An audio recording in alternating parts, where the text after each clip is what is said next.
તો વિદ્યાર્થી મિત્રો, આજે આપણે જે ભારતનું બંધારણ 10 MCQ ડેલી કરી રહ્યા છે, ટ્રિક્સ એન્ડ ટિપ્સ બધાની સાથે આપણે લઈને ચાલીએ છીએ. આના પહેલાં પણ આપણે 2 પાઠ મૂકી ચૂક્યા છે. જે વિદ્યાર્થી મિત્રોને ગુજરાતી વ્યાકરણની સમસ્યા હોય તો ગુજરાતી વ્યાકરણ લગભગ આપણે પૂર્ણ કરી લીધું છે. ગુજરાતી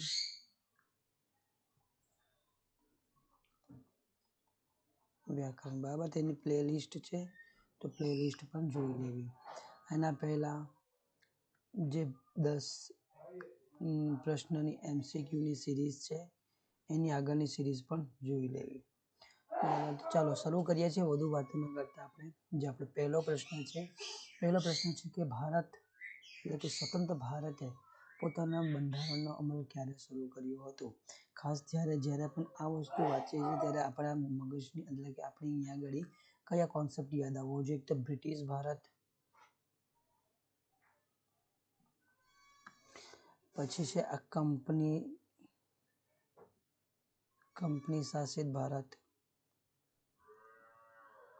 આ બધું બંધારણના ઇતિહાસમાં, અને સ્વતંત્ર ભારત. થોડા અક્ષર ખરાબ હશે પણ તમારા માટે આ મહત્વનું હોવું જોઈએ. જો તમે ટિપ્સ અને ટ્રિક્સની વાત કરો છો તો એક સાયન્ટિફિક મેથડ છે કે તમે એને ક્રમ એટલે ક્રોનોલોજી સમજવી જરૂરી છે. આપણે જે અહીંયા પ્રશ્ન પૂછ્યો છે સ્વતંત્ર ભારતને લગતો છે અને એનું બંધારણ છે બરાબર. તે સમયે પણ હતું, તો આપણે એના પહેલા નાની અમસ્તી એની વાત કરી લેવી જોઈએ. આનાથી શરૂ કરીએ. આપણા ઓપ્શન છે એનાથી શરૂ કરીએ. 1951 આપણે સ્વતંત્ર ભારત હતું. 1951 બરાબર. 1950, 1949 કે 1947. આપણો જે આન્સર છે એ છે 1950. હવે ઘણી વખત આપણને સાલની સાથે સાથે તારીખ પણ પૂછેલી હોય. 26 હવે તમારા માટે પ્રશ્ન વિવાદિત આવશે કે 26 જાન્યુઆરી 1950, 24 જાન્યુઆરી 1950. તમે અમે કહેશો કયું? 26 જાન્યુઆરી 1950 એટલે કે આ જે બી ઓપ્શન છે એ આપણો રાઈટ આન્સર છે. આ રાઈટ આન્સર છે એટલે કે બી.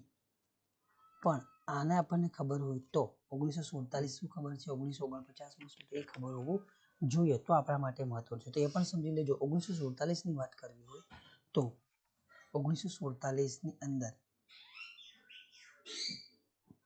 1947માં બંધારણ સભા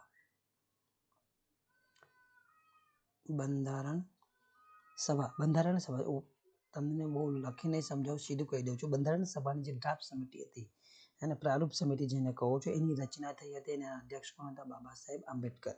ફટાફટ સમજાવી દઉં છું.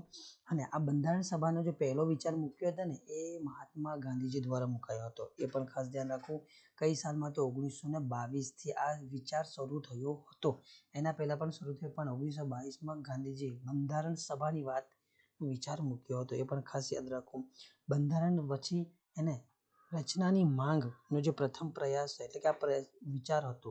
પછી 17મી ઓગસ્ટ ને પણ 17મી મે 1927ના રોજ મોતીલાલ નહેરુ દ્વારા આ મુંબઈ અધિવેશન, એ પણ યાદ રાખો, મુંબઈ અધિવેશનની અંદર આ બંધારણ સભાની આહ્વાન કર્યું કે એની રચના કરવી જોઈએ એવું કહેવામાં આવ્યું. ત્યાર પછી એક વર્ષ જેવો વીતી જાય એટલે કે 27 પછી 1928ની અંદર ફરી વાત કરવામાં આવે છે. અને જે સંમેલન ભરાય છે તેમાં આ પ્રસ્તાવના મૂકવામાં આવે છે કે આપણે બંધારણ સભા હોવી જ જોઈએ. અને એ બંધારણ સભા જે ભરાય છે એમાં બધા પાસ કરે છે પ્રસ્તાવ, અને એને કહેવામાં આવે છે નહેરુ રિપોર્ટ. આ એનો ઇતિહાસ છે બરાબર. જે મેં તમને કહ્યું કે બ્રિટિશ શાસનની કંપનીનું નહીં, પણ આપણે બ્રિટિશ ભારતની વાત કરીએ છીએ. પછી જેવો સમય વીતે છે ને 1937માં આ પ્રથમ માંગનો સ્વીકાર કરવામાં આવે છે. 37ની અંદર માંગને પ્રથમ પ્રયાસ થાય છે. માંગ કરવામાં કોની પાસે? તો બ્રિટિશ શાસિત ભારત છે એના જે સરકાર છે એની પાસે માંગ કરવામાં, અને સૈદ્ધાંતિક મંજૂરી 1940માં આપવામાં આવે છે. જ્યારે 1946 સુધીમાં આપણને એ બંધારણ સભાની રચના કરવાની મંજૂરી આપવામાં આવે છે. આ બંધારણ સભા જ્યારે મંજૂરી આપવાની 1949, આ તમારો 1949 બરાબર. આ તારીખથી યાદ રાખો કે 1949ની અંદર બંધારણ સભા દ્વારા એને સ્વીકાર કરો, જે બંધારણ બન્યું એને સ્વીકાર કરવામાં આવે છે. આ બંધારણ બનતા કેટલો સમય લાગ્યો હતો? 2 વર્ષ 11 મહિના 18 દિવસ. 288 થી વધુ બેઠક થઈ ત્યારે જેને તમારું બંધારણ થયું. પણ બંધારણ બી હોય ને 1950 બરાબર 24 જાન્યુઆરીથી એના પર બંધારણ સભા દ્વારા સિગ્નેચર કરવામાં આવ્યા. એને બંધારણ સભા દ્વારા એને શું કરવામાં કે પોતે સ્વીકાર્યું. પણ અમલ ક્યારે થયો? તો અમલ થયો 1950ની અંદર બધા માટે. બરાબર, તો આ ખાસ ધ્યાન રાખો. ત્યાર પછી આપણે બીજા પ્રશ્નની વાત કરી લઈએ તો સ્વતંત્ર ભારતની લોકસભાના પ્રથમ સ્પીકર કોણ હતા? આપણા ઓપ્શન છે વાસુદેવ લોહિયા, ગણેશ વાસુદેવ માળંકર, ડૉક્ટર રાજેન્દ્ર પ્રસાદ, ડૉક્ટર રાધાકૃષ્ણ. બરાબર, આ આપણા રાષ્ટ્રપતિ પણ રહ્યા, ઉપરાષ્ટ્રપતિ પણ રહ્યા. આ બંધારણ સભાના કાયમી નહીં પણ કાર્યકારી અધ્યક્ષ રહ્યા. અને આપણો જે આન્સર છે ગણેશ વાસુદેવ માળવંકર. બરાબર, ત્યાર પછી વાત કરીએ રાષ્ટ્ર મુદ્રામાં સત્યમેવ જયતેનું સૂત્ર કયા ઉપનિષદમાંથી લેવામાં આવ્યું છે? આપણું ઓપ્શન છે એ બૃહદારણ્યક, બી છે કે કેશોપનિષદ, સી મુંડક ઉપનિષદ, કે આમાંથી કોઈ પણ નહીં. આપણો જે આન્સર છે મુંડક ઉપનિષદ. બરાબર, આ મુંડક ઉપનિષદમાં હવે અહીંયા ખાસ ધ્યાન આપો, રાષ્ટ્ર મુદ્રા લખ્યું છે, રાષ્ટ્રીય ચિહ્ન નથી. તો રાષ્ટ્ર મુદ્રા અને રાષ્ટ્રીય મુદ્રા અને રાષ્ટ્ર ચિહ્નની ડેફિનેશન એટલે કે એનો તફાવત આપણને ખબર હોવો જોઈએ. બરાબર, હું તમને કહી દઉં કે રાષ્ટ્રીય મુદ્રા અને રાષ્ટ્રીય મુદ્રા રાષ્ટ્ર ચિહ્ન બંધારણ સભાની અંદર એને ઉલ્લેખ કરેલો હોય છે અને માન્યતા આપેલી હોય છે.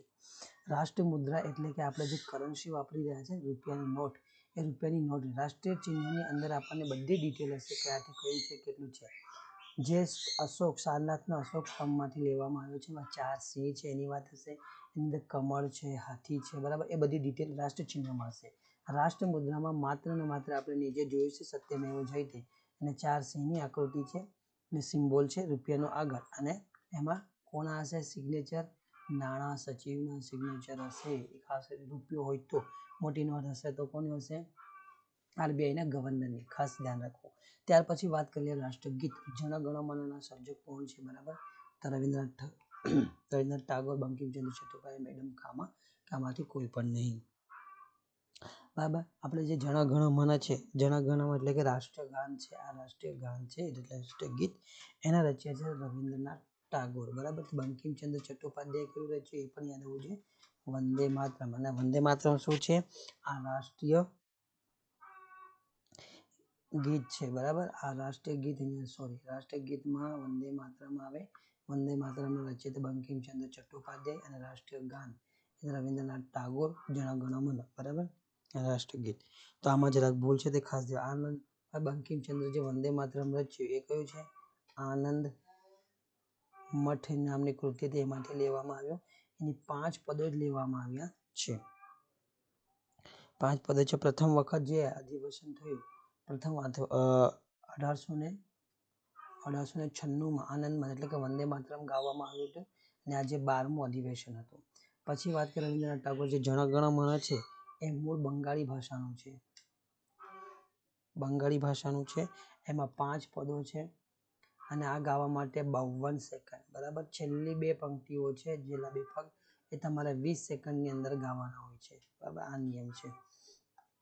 ત્યાર પછી વાત કરી લઈએ કે આઝાદ ભારતના પ્રથમ વડાપ્રધાન કોણ હતા? રાજેન્દ્ર પ્રસાદ, જવાહરલાલ નહેરુ, માઉન્ટબેટન, કે આમાંથી કોઈ પણ નહીં. બરાબર, આઝાદ ભારતની વાત કરી છે તો જવાહરલાલ નહેરુ. અને માઉન્ટબેટન ક્યારે આવશે? સ્વતંત્ર જ્યારે બંધારણ સભાની રચના કરી રહ્યા હતા ત્યારે પણ એ ભારતના હતા જ. બરાબર, બંધારણ રચના થઈ ગયા પછી સ્વતંત્ર ભારત કહ્યું છે, આઝાદ ભારત, બ્રિટિશ ભારત કહ્યું નથી. એ ખાસ ધ્યાન. ભારતનું રાષ્ટ્રીય ફૂલ કયું? કમળ, ગુલાબ, સૂર્યમુખી, આમાંથી કોઈ પણ નહીં. બરાબર, આ બંધારણની અંદર આપણો એ આન્સર છે એ કયો? કમળ. અને આ ગુલાબ નહીં આવશે, સૂર્યમુખી નહીં. તો આપણો ગુજરાતનું શું આવશે? ગુજરાતનો ગલગોટો એ આપણું છે રાજ્ય ફૂલ છે. બરાબર, રાજકીય નહીં પણ રાજ્ય ફૂલ છે, એ ખાસ ધ્યાન રાખવું. હવે બીજી વાત કરી લઈએ તો કમળનું આપણને લેટિન નામ પણ પૂછી શકે, એટલે કે એનું લેટિન નામ શું છે? નેલમ્બો મ્યુસિપેરા ગાટન, બરાબર એનું નામ છે. પછી વાત કરીએ રાષ્ટ્રીય પક્ષી કયો છે? રાષ્ટ્રીય પક્ષી આપણું મોર. રાષ્ટ્રીય પશુ મોરી નહીં પણ મોર. રાષ્ટ્રીય પ્રાણી વાઘ. રાષ્ટ્રીય વૃક્ષ એ વડ. રાષ્ટ્રીય ફૂલ કયું? રાષ્ટ્રીય ફળ કેરી. અને રાષ્ટ્રીય નદી કઈ છે? તો ગંગા. રાષ્ટ્રીય વિરાસત નદી હોય તો એ પણ ગંગા છે, બરાબર. અને રાષ્ટ્રીય વિરાસત પ્રાણી તો કયું છે? ડોલ્ફિન. ખાસ યાદ રાખવું, ડોલ્ફિન. ત્યાર પછી આપણે ખાસ પોલીસ છે. ખૂનના કેસમાં એક નાગરિકને સીધો જેલમાં પૂરી દીધો તો આમાં કયા હકનું ઉલ્લંઘન થયું?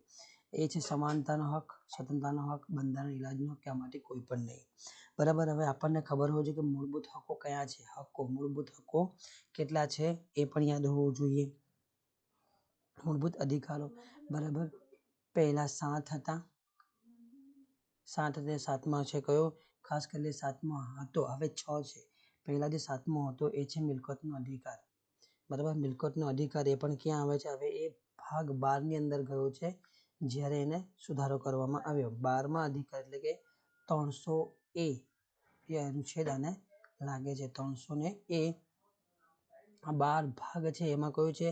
મિલકતનો અધિકાર છે, નાણાકીય કરાર, દાવા અને નાણાકીય બાબતોનો સમાવેશ ભાગ 12 ની અંદર થાય.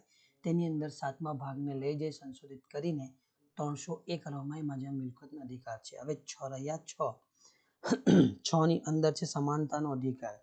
સમાનતાનો અધિકાર એટલે કે તમારા જે મૂળભૂત અધિકારો છે એ ભાગ 3 ક્યાં આવશે? ભાગ 3 ની અંદર આવશે, જેને આપણે મેગ્ના કાર્ટા પણ કહીએ છીએ.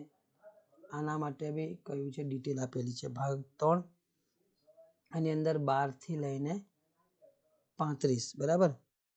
મેગ્ના કાર્ટા છે ભાગ 12 અનુચ્છેદ 12 થી લઈને 35 અનુચ્છેદ તમારે આમાં હોય છે. સમાનતાના અધિકારની વાત કરીએ છીએ 14 થી 18 છે. 14 થી 18 એ સમાનતા અહીંયા લખી દઉં છું. 14 થી 18.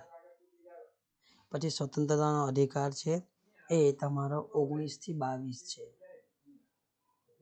19 થી 22. બંધારણીય ઇલાજનો હક, બરાબર. શોષણ વિરુદ્ધનો હક છે એ તમારો અનુચ્છેદ માત્ર 32.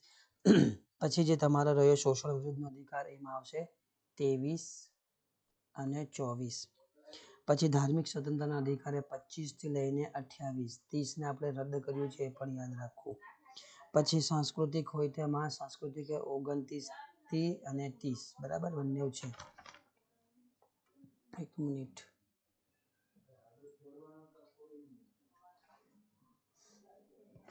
આટલે યાદ રાખવા 6 મૂળભૂત હકો છે આપણા.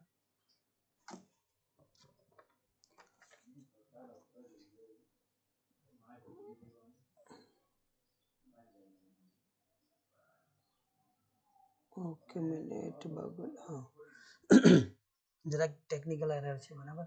ફરી શરૂ કરીએ છીએ. આપણું જે મહાઅભિયોગની કાર્યવાહી કોના દ્વારા કોના પર કરવામાં આવે છે? મહાયોગની જે પ્રક્રિયા છે એ રાષ્ટ્રપતિ પર કરવામાં આવતી હોય છે, બરાબર. તો વડાપ્રધાન માટે કોણ? તો રાષ્ટ્રપતિ પર કરવામાં આવે છે. અને રાષ્ટ્રપતિનો સમાવેશ ક્યાં થાય છે? સમાવેશ થાય છે આપણા ભાગ 5 ની અંદર. ક્યાં? ભાગ 5 ની અંદર લખ્યું છે કારોબારી. કારોબારીમાં વડાપ્રધાન આવી જશે, અને નાણાપ્રધાન પણ આવી જશે, અને મંત્રી પરિષદ. પછી આવે છે રાષ્ટ્રપતિ અને ઉપરાષ્ટ્રપતિ. તો આપણે એને આર્ટિકલ યાદ હોવા જોઈએ, બરાબર. હવે એના પહેલા વાત કરીએ કે મહાઅભિયોગનું આર્ટિકલ આપણે એ પણ આવે છે ભાગ 5 ની અંદર જ. રાષ્ટ્રપતિ મહાઅભિયોગ ચલાવવું હોય તો કયો અનુચ્છેદ જોઈશે? અનુચ્છેદ 61 નો ઉપયોગ કરી તમે એના પર ઇમ્પીચમેન્ટ મહાઅભિયોગ પ્રક્રિયા ચલાવી શકો. હવે રાષ્ટ્રપતિ માટેની જે અનુચ્છેદ છે એ કયા છે? 52 થી લઈને રાષ્ટ્રપતિને 52 થી લઈને 63, બરાબર. 63 થી લઈને આખા રાષ્ટ્રપતિ અને ઉપરાષ્ટ્રપતિ બંનેની વાત કરીએ તો 52 થી લઈને 73, અને ઉપરાષ્ટ્રપતિની વાત કરીએ તો 63, 64 થી લઈને 73 આ એના છે, બરાબર. આ આર્ટિકલો છે. હવે આખા ભાગની વાત કરી લઈએ તો ભાગ 5 ની અંદર આવશે 51 થી લઈને 151 અનુચ્છેદ બધા, બરાબર. તેની અંદર બધા જ આવી છે, રાષ્ટ્રપતિ, વડાપ્રધાન, નાણાપ્રધાન, ઉપરાષ્ટ્રપતિ, એની પ્રક્રિયાઓ બધી જ આવે છે. આની અંદર સંસદ પણ આવશે, એ પણ ખાસ ધ્યાન રાખવું. ચલો ત્યાર પછી આપણે નેક્સ્ટ પ્રશ્ન છે લાસ્ટ. જો તમને વિડીયો ગમ્યો તો લાઈક કરો, શેર કરો અને સબસ્ક્રાઈબ કરવાનું ભૂલશો નહીં. વધુમાં વધુ લોકોની સાથે તમારે શેર કરવું પડશે. સંસદમાં કોનો સમાવેશ કરવામાં આવે છે? બરાબર, રાષ્ટ્રપતિ, લોકસભા, રાજ્યસભા, ઉપરોક્ત ત્રણેય.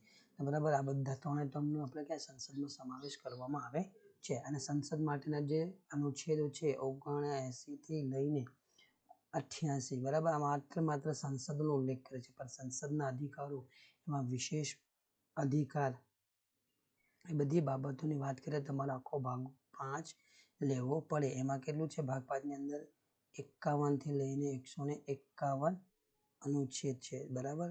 તો જરૂરથી આપણને વિડીયો ગમ્યો હશે તો લાઈક કરવું, શેર કરવું અને સબસ્ક્રાઈબ કરાવવું ભૂલશો નહીં.